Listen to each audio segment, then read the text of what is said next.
Welcome to All Things Policy, a daily podcast by the Takshashila Institution. We are a bunch of policy nerds based in Bengaluru, and we like bringing fresh perspectives to Indian affairs and Indian perspectives to global affairs. So grab a cup of coffee, sit back, and join us for today's chat.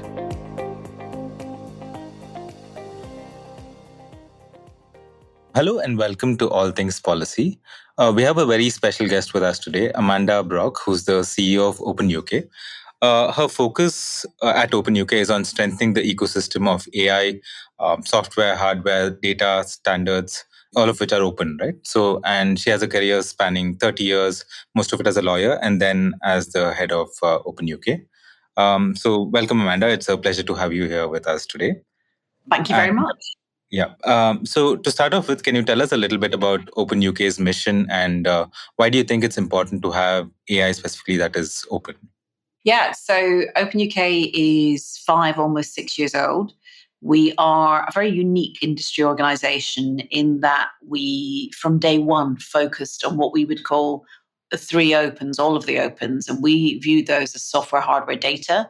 We think that still holds true with AI and standards being part of that, but sometimes we now call our AI and standards as well, just for transparency and to be very clear. We bring together the industry, and the industry tends to be, if you're outside of the US, individuals. So we bring together the individuals working in that open technology space, and we then work with their voice as a policy organization, maybe almost a think tank. We have increasingly focused on AI and openness over the last 2 years. We've all increasingly focused on AI. I don't think it's escapable for anyone. But for OpenUK, we partnered with Meta on the launch of Llama in July 2023. And we were the only open source organization that did that. And we can go into more about that later if you want to. I think there are all sorts of different reasons why AI ought to be open, not least of which is that a few large companies controlled by a few individuals actually hold some of the most groundbreaking and innovative AI that we all want access to over time. And it's important to gain that access. And I think access for all and this concept of access will come up a lot in our conversation. It enables competition, it enables innovation, and increasingly we are seeing it as an important, if not critical, geopolitical anchor. Right. It's important how you said that open AI is really critical and you do not like to see market power being concentrated in a few companies, right? So I guess in the early days in the US, you saw OpenAI arguing for stricter regulation of AI systems, and maybe some of those things would have led to regulatory capture of sorts, and it would have led to a more concentrated market itself, right? Now, coming to what you mentioned about Meta and how you partnered with them, I think some of the people in the open source community have a different opinion of what is open source, and they aligning it with the traditional definition of open source, which is the freedom to use, study, modify, and share these technologies. So, do you think that changes when you think of AI, and why do you think that there's a difference, if any, in how we should look at it? There's quite a lot to unpack in what you just said. And I'll go back to us partnering with Meta 2 years ago. We partnered with Meta. No money changed hands. We haven't taken any money at any point in time from Meta with regards to AI or general funding. So we chose to support Meta's launch of Llama at a time, or Llama 2, at a time when the market was closed. We'd seen Llama 1 being leaked, and on the back of that leak, we saw a pace of innovation in the open collaborative communities around AI that was pretty much unmatched in any of the big techs. And the importance, if it had ever been misunderstood, of that open collaborative engagement and innovation was absolutely clear. And when we partnered with Meta, they had very carefully, to the point of launch, described Llama as open innovation. If you look on the website and the support that we gave, it was as open innovation. And there is no doubt in my mind that Llama has never been open source. It has the Llama Community License, which has an acceptable use policy and a commercial restriction.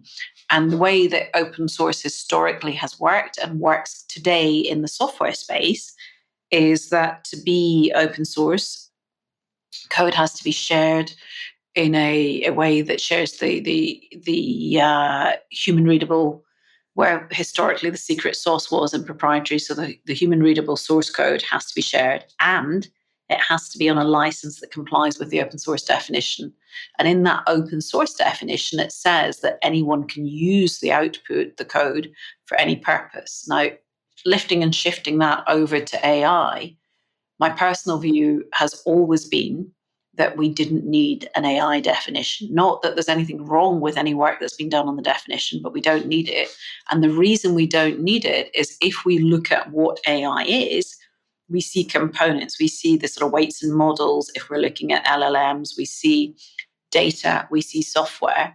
And I've always been of the view that we should disaggregate those and continue to use the open source definition, which has certainty and avoids ambiguity. We should look at data and we should look at what openness and data means. And that's the area I think there's probably still room for work. And then we needed to evolve around weights and models, an open models definition, which I think is happening.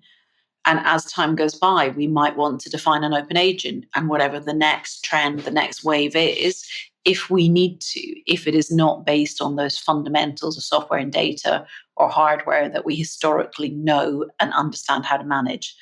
And I think there's 2 or 3 different things going on.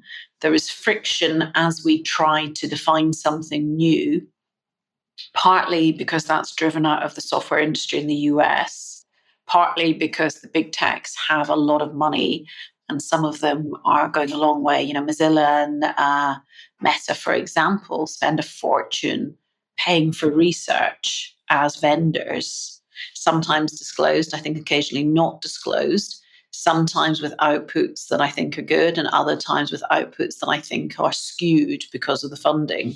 So there is a lot going on across this landscape to shape it.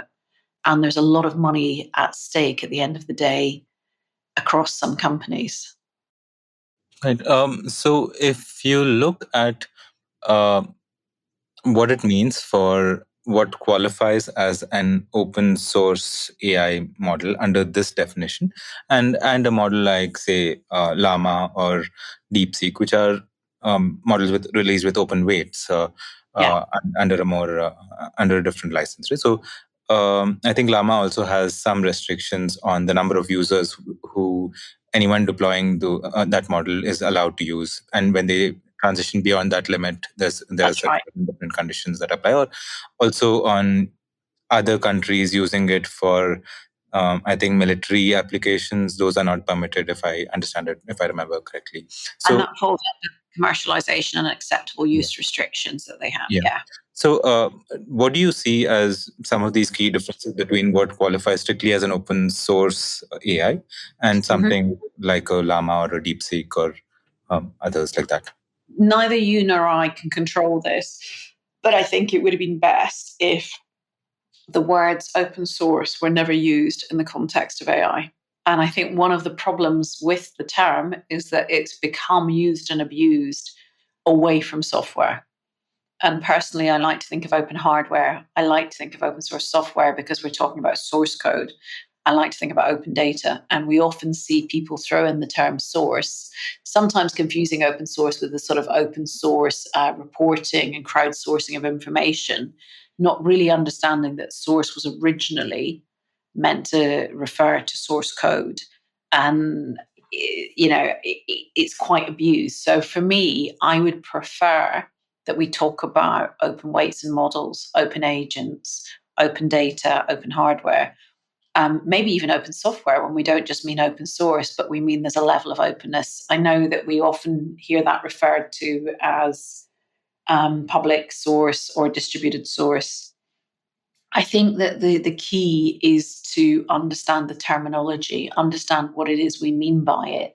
And I think the danger is the misinformation, the open washing that we've seen in the last couple of years hit the front page of The Economist and the New York Times, something I never believed would have happened, in my nerdy world, I didn't think we would ever become that mainstream. But the amount that's at stake in the AI bubble or wars or revolution, whatever we're going to call it, is so vast in terms of controlling the innovation and funding that it really has become a mainstream public debate. And lots of people, in my experience of recent sort of months and years, will talk about open source in the context of AI and not have a clue what they're talking about.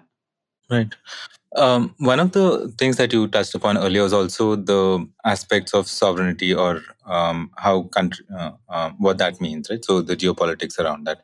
So what do you see as sovereign AI? Because a lot of countries are trying to promote what they see as sovereign AI, and at least in India, we see a lot of effort being put into developing indigenous models trained on local data sets, local languages and things like Yeah. that. But what does it mean for you? If we go back to when we were, I'll take this question with your last question almost. So if we go back to your last question when you were talking about releases like the release of DeepSeek's R1, which was on an MIT license in terms of the software and the code that was shared on Hugging Face and GitHub. And then there was a very detailed set of instructions that went with that and was made publicly available, which enabled the reuse and recycling of that code. The data wasn't shared. The data was restricted. It's from People's Republic of China, so it's unsurprising that it was restricted. But it was possible for Hugging Face within days to build their own version of R1 as I think it was OpenR1 it was called. And they did it because the instructions were shared with the software. Now, I think what we see is this feeding into geopolitics and sovereignty, right? So being able to lead the market in innovation because you make it open has always been one of the key reasons that the corporates engage in open source software. It's about creating de facto standards. It's about people using your code, enabling you to lead the way. And we've seen that with things like Kubernetes and the cloud environment, where the public cloud is almost universally built on that. And it's very much at the center. We have different kinds and ways of open sourcing things. And it can come from a single company like DeepSeek, where there is very little collaboration from the company's perspective. It's very much a single vendor product. Or it can come from an industry collaboration. Even where it comes from a single vendor like DeepSeek, that doesn't stop iterations being built on top of it. So, R1 was not open source AI, and I'm not sure if we can ever call any AI open source AI. It was an open weights or open models AI with very clear open documentation that allows it to reuse. Now, that enables this iterative development. It enables the next generation to build on it. Who knows where in the world that will come out of? For me, we have this very important piece about the innovation and this sovereign conversation, evolving in parallel. Now, for us in the UK, we Brexited from the EU 5 and a bit years ago. And it was a very poignant moment as a moment in time in a sovereign conversation. The UK made a sovereignty decision, rightly or wrongly, through a referendum, rightly or wrongly. But what that achieved was a very distinct act of sovereignty, a declaration of sovereignty. Now, that has caused us to focus more, perhaps, than many countries in the world on what sovereignty means for a longer period of time. A lot of the conversation we're seeing now is driven by two things. It's driven by recent geopolitics and things like Trump's tariffs, which direct friction between countries and recreate boundaries and balance between them. And it's directed by a shift in our digital environment so that we have digital infrastructure at the heart of all activities, whether those are enterprise or at state level. The delivery of almost every service we receive today consumes or has the service distributed by, or the user consumes the service through a digital means. So our shift over the last decade to a digital environment, that digital transformation, in conjunction with geopolitical shifts in the last 9 months to a year, acts of war being more common than they were, real concerns about borders closing down to people or to goods and shifts in free movement. The sort of stuff that we experienced on Brexit is all super relevant to what we're talking about in sovereignty, right? And that's about the obligation that a state has to ensure that the citizens have access to services, as well as the economic viability of that country. And we've seen things like the EU pushing hard on tech companies that are non-EU, primarily from the US, for a number of years. So it's not a new thing. And the reason that it appears to be very US focused is the dominance of the US tech players. Now, China is in a similar position, but not quite as dominant in the services that we buy day to day on a personal, business, or state level. And what we've seen is a dependency on the US in the digital environment, partly because of the way we've allowed those countries to grow effectively through my career. I was talking to some of those companies about working for them in the late 90s, early 2000s when they were startups. So we've allowed them from that point in time.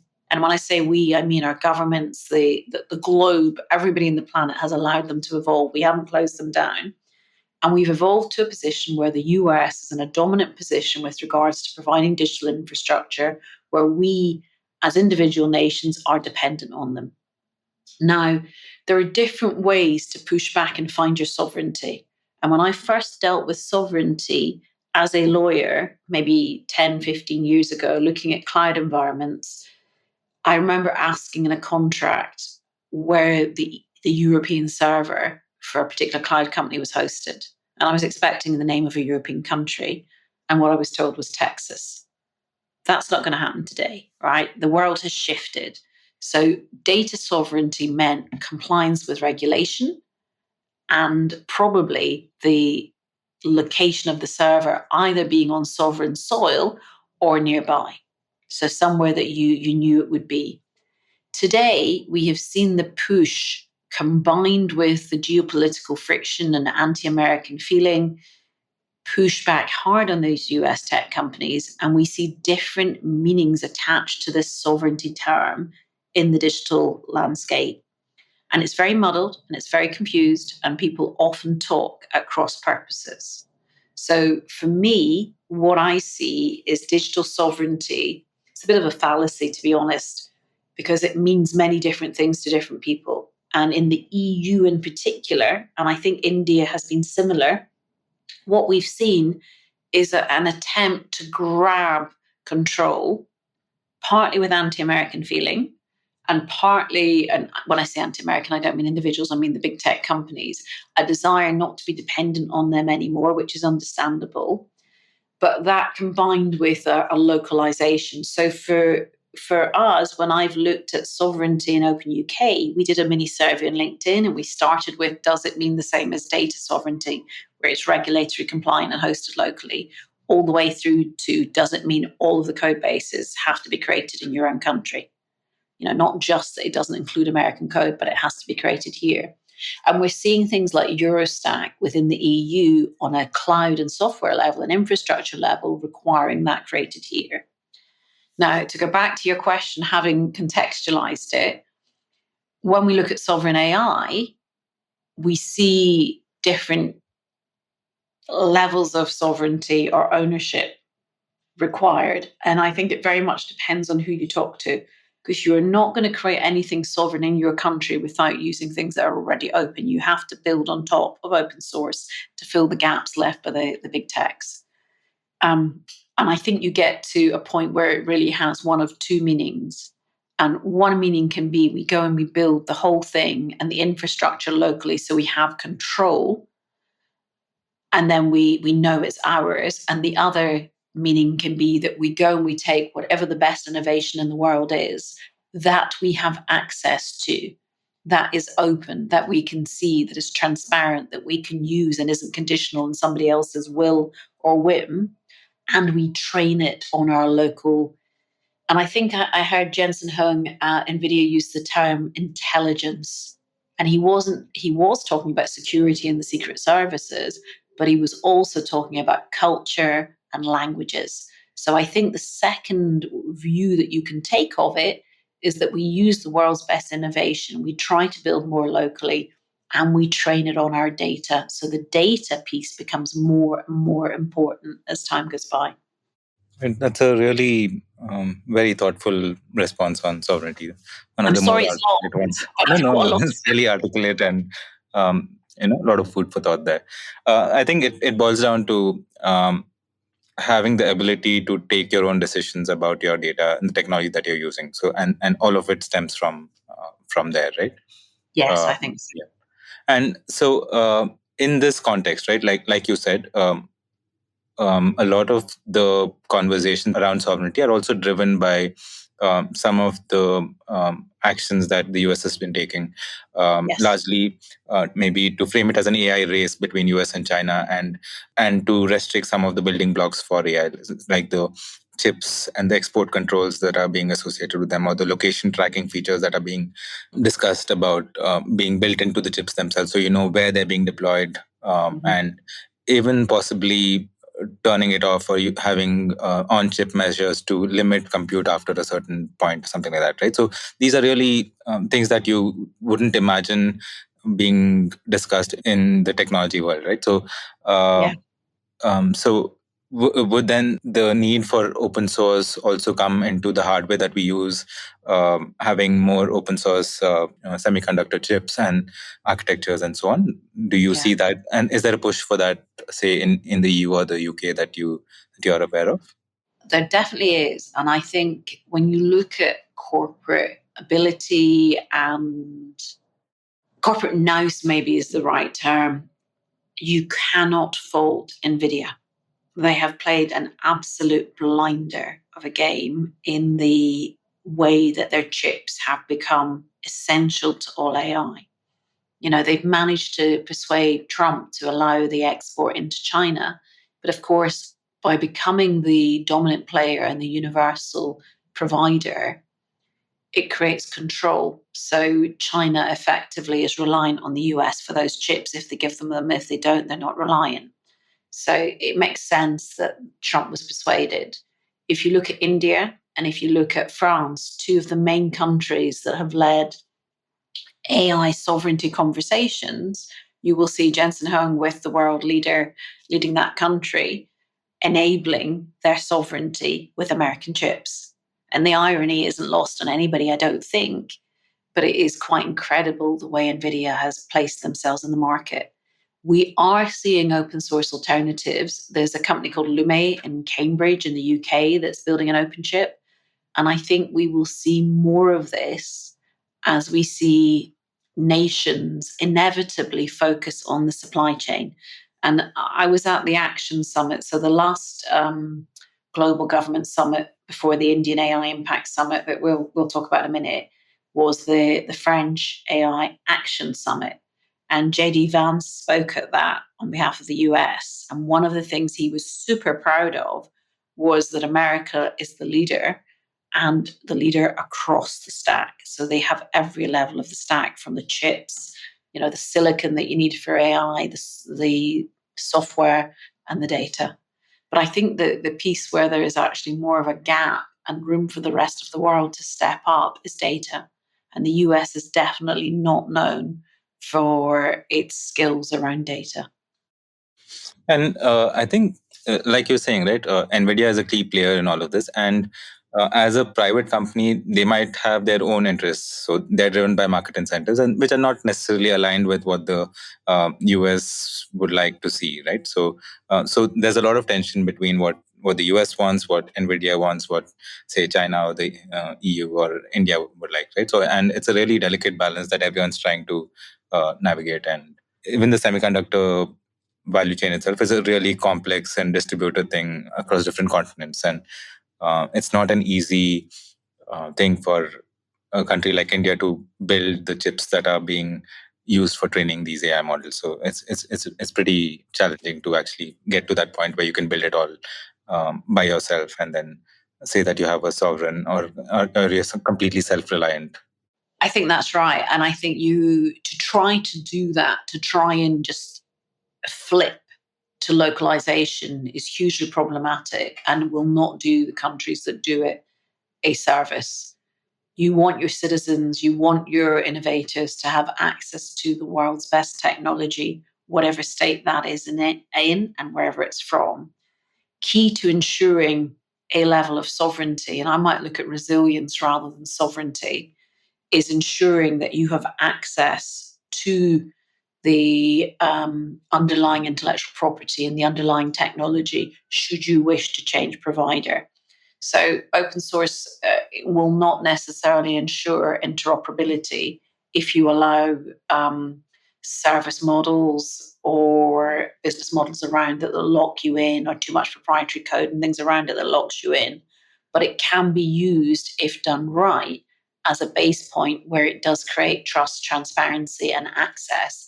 And knowing that you have that access is critical, I think, in the sovereignty conversation and the resilience conversation.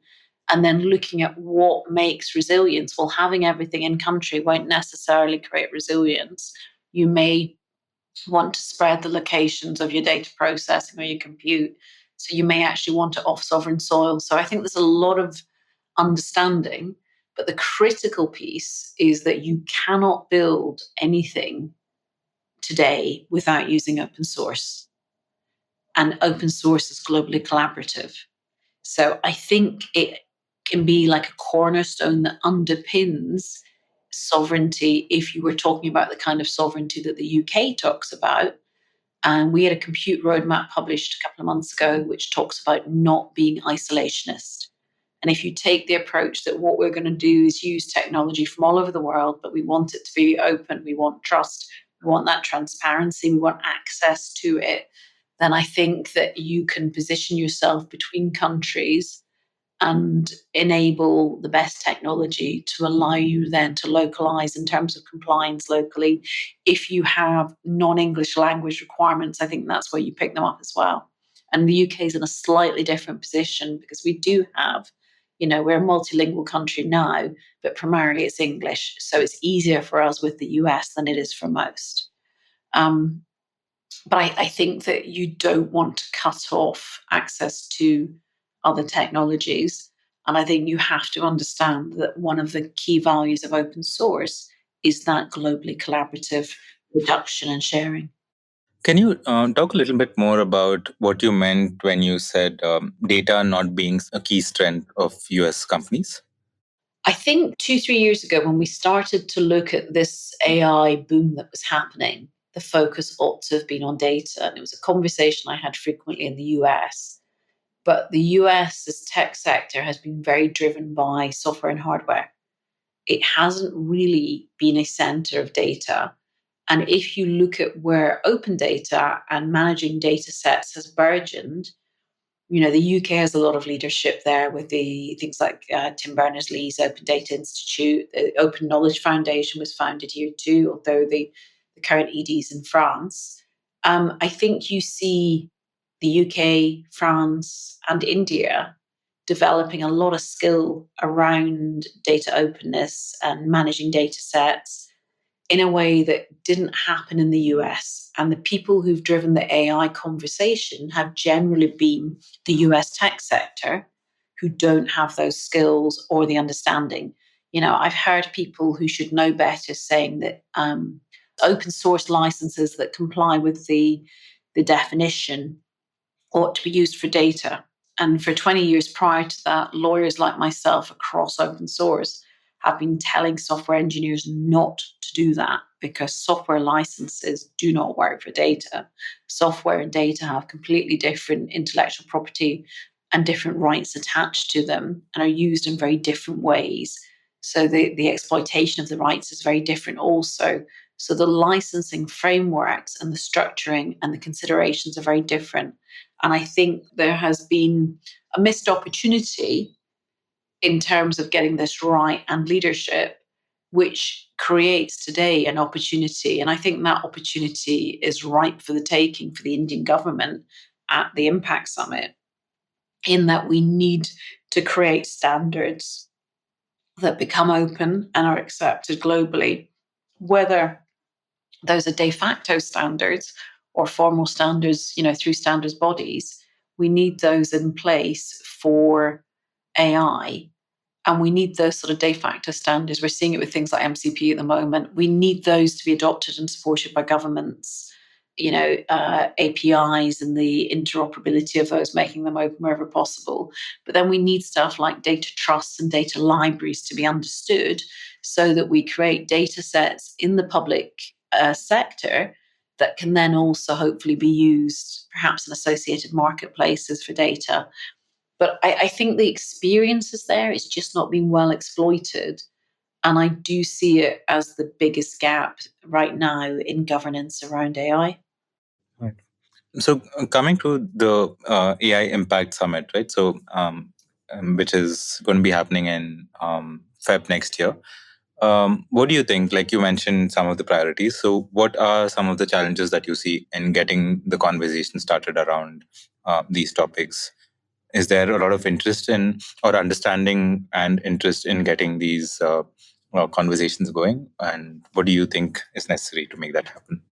I think the conversations happening now are super important. And we met because I came out to India in August, and OpenUK and its new sister OpenHQ started to instigate policy conversations 6 months in advance of the summit. And we did that because of our experience. The first summit was held in the UK, and it was only 100 people, but the open source communities couldn't get anywhere near it. Last year, we saw a number of open source companies represented, or earlier this year, in fact, at the French summit. And I was invited along as a leader of an open source community organization. But I think I'm the only one.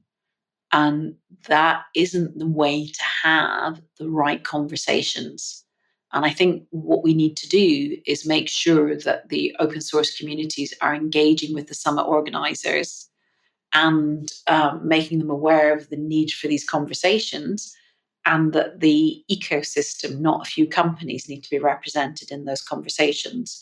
So I'm hoping we'll be working with you and a number of other organizations we met in India to build a fairly extensive report on the Indian landscape, contextualized in the global AI openness environment, explaining what's going on in India, with case studies and things as examples, but which we can use to help the conference organizers if they want to shape a conversation around openness. And then we're very hopeful that we will also either get a spot in the main summit or have something nearby as a fringe event on AI openness, and perhaps be engaged in the conversation in the main summit, which should also include this. But what I really saw, in meeting a lot of people in India in a short space of time, is not only this data conversation, which is a global need and very clearly an Indian need too, but I think there will be conversations about sovereignty and the meaning of sovereignty and the impact of it and the ways of creating the different kinds of sovereignty. I think there will be quite considered conversation on digital public good, which we saw come up the agenda in Paris. I think there may be some assumptions that aren't always correct, that everything DPG is open source and vice versa. But there is definitely a co-relationship between the two that I expect to be explored. And I think Prime Minister Modi talked about access for all in his opening speech at the Paris summit. And I think that access is a conversation for the global south and India. And I think we'll see that. So those would be my sort of guesses for where the conversation goes: sort of sovereignty, digital public good, and access. Right. I think those are, we keep hearing a lot of these things even when in the policy discussions in India, right? So sovereignty is a big issue, access is a big issue, especially for a country like India, I guess. These are especially more relevant given the geopolitical context that we're seeing right now as well.